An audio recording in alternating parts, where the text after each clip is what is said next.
టాలీవుడ్లో రాజమౌళి సినిమా అనగానే హీరోలు తమ కెరియర్లో ఒక 5 ఏళ్ళు లేదంటే 7 ఏళ్ళు రాజమౌళి చేతిలో పెట్టేయాల్సిందే. అందుకే ఆయనతో సినిమా చేయాలంటే కొంతమంది హీరోలు భయపడుతూ ఉంటారు. ముఖ్యంగా ఎన్టీఆర్, ప్రభాస్ లాంటి వాళ్లకు రాజమౌళితో సినిమా అంటే ఖచ్చితంగా భయపడే పరిస్థితి ఉంటుంది. వీళ్ళ కెరియర్లో దాదాపు చెరొక 5 ఏళ్ళు రాజమౌళికి సమర్పించుకున్నారు. ఇప్పుడు మహేష్ బాబు పరిస్థితి కూడా దాదాపుగా ఇలాగే ఉంది. గత 5 ఏళ్ల నుంచి సరైన హిట్ లేక మహేష్ బాబు ఇబ్బంది పడుతున్నాడు.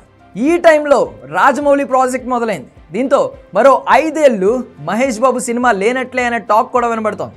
ఇక ఈ సినిమా విషయంలో రాజమౌళి పక్కా ప్లానింగ్తో ఉన్నట్లు ఇప్పటికే క్లియర్ పిక్చర్ వచ్చింది. సినిమా బడ్జెట్ విషయంలో ఎక్కడా హాలీవుడ్ రేంజ్ తగ్గకూడదు అనే ప్లానింగ్లో రాజమౌళి ఉన్నారు. RRR సినిమాలో కొన్ని మిస్టేక్స్ ఉండడంతో ఈ సినిమాలో ఆ మిస్టేక్ చేయకుండా జాగ్రత్తగా ఉండాలని షూటింగ్ లొకేషన్స్ విషయంలో కూడా మేకింగ్ విషయంలో కూడా చాలా జాగ్రత్తగా ఉంటున్నారు. ఇప్పటికే ఆఫ్రికాలో కొన్ని ప్రాంతాల్లో షూటింగ్ కూడా ఫైనల్ చేశారు. రీసెంట్గా హైదరాబాద్ అల్యూమినియం ఫ్యాక్టరీలో సినిమా షూటింగ్ స్టార్ట్ అయింది. 2 పార్ట్లుగా వస్తున్న ఈ సినిమాను వచ్చే ఏడాది సంక్రాంతికి ఒక పార్ట్ రిలీజ్ చేసి 2028 చివరిలో 2వ పార్ట్ రిలీజ్ చేయాలని రాజమౌళి టార్గెట్ పెట్టుకున్నారు. ఇక ఈ సినిమా షూటింగ్ విషయంలో కొన్ని కండిషన్స్ ఇప్పటికే రాజమౌళి పెట్టినట్లు టాక్ వినిపిస్తోంది. వాస్తవానికి మహేష్ బాబు సంవత్సరంలో 3-4 సార్లు ఫ్యామిలీతో ట్రిప్లకు వెళ్తూ ఉంటారు. ఇక ఈ సినిమా షూటింగ్ కంప్లీట్గా విదేశాల్లో జరగడంతో ఫ్యామిలీతో బయటకు వెళ్లేందుకు మహేష్ బాబు ప్లాన్ ఖచ్చితంగా చేసుకునే ఛాన్స్ ఉంది.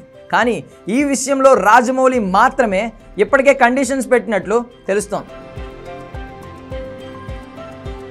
సినిమా షూటింగ్ ఉన్న టైంలో ఫ్యామిలీని దయచేసి షూటింగ్ స్పాట్స్కు తీసుకురావద్దని రిక్వెస్ట్ చేశాడట. సినిమా షూటింగ్కు కనీసం 10 రోజులు బ్రేక్ వస్తే మాత్రమే ఫ్యామిలీతో టైం స్పెండ్ చేయాలని, సినిమా షూటింగ్ ఉన్న టైంలో ఫ్యామిలీకి టైం ఇస్తే ఫోకస్ చేయలేవు అంటూ మహేష్ బాబుకు స్పష్టంగా చెప్పాడట జక్కన్న. పిల్లలకు సమ్మర్ హాలిడేస్ ఉండడంతో మహేష్ బాబు ఖచ్చితంగా ట్రిప్ ప్లాన్ చేసుకునే ఛాన్స్ ఉండవచ్చు. కానీ రాజమౌళి మాత్రం మహేష్ బాబు విషయంలో స్ట్రిక్ట్ రూల్స్ పెట్టడంతో మహేష్ కూడా ఓకే చెప్పాడు. మహేష్కు ఈ సినిమా చాలా ఇంపార్టెంట్ కావడంతో ఏ కండిషన్కైనా ఓకే చెప్పేస్తున్నాడట.